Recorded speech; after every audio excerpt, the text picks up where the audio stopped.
Namaste, this is Srini, and today we are going to talk about a topic that's going to completely blow your mind. What if I tell you that you are not one but three bodies? Surprising, right? But true. Now, thing is, we consider ourselves to be one body because we are high on Western medicine, and a lot of us don't know that Western medicine grew by studying cadavers, whereas in India it was a taboo to even go near cadavers. I know a bunch of people will come and say that Sage Shushruta did his experiments on cadavers, but my take on them is it was just a part of his work, it was not his entire work, right? Westerners see the human body as a single entity, whereas our sages of ancient India saw it as a multi layered entity. And we are going to talk about that. So, the first layer is the physical body or the Stula Sharira. Stula Sharira literally means the voluminous body, and I don't think there's anything to talk about it, everyone knows. The next layer is called the subtle body or the Sukshma Sharira. Sukshma, if you see, it actually means microscopic or small. Now, what is the Sukshma Sharira? This is the Sharira that encapsulates the Karana Sharira or the causal body. And the causal body is the body which encapsulates the soul or the Atman, right?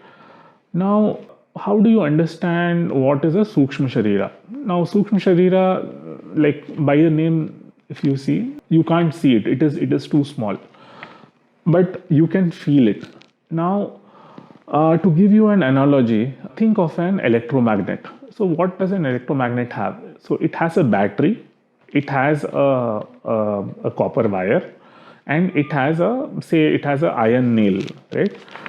Now, the battery produces a current which flows through the wires, and it flows around the iron nail, which is a conductor, and that's how an electromagnetic field is created.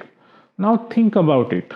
Now imagine our brain to be a battery. Everyone knows brain produces impulses. That's not new, right?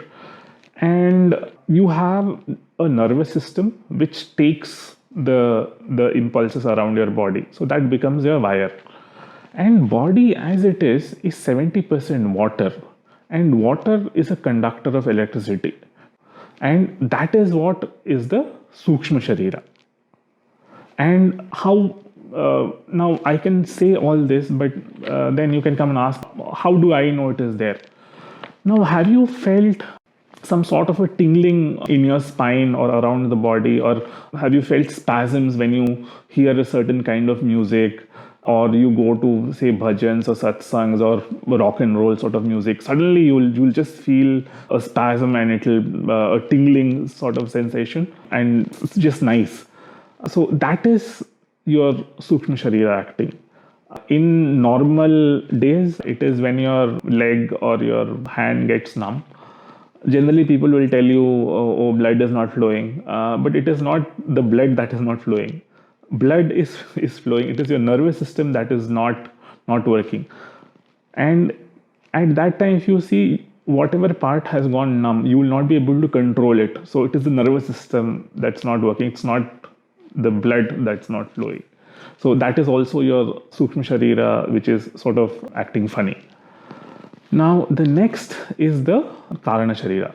Karana Sharira is again something that encapsulates the soul.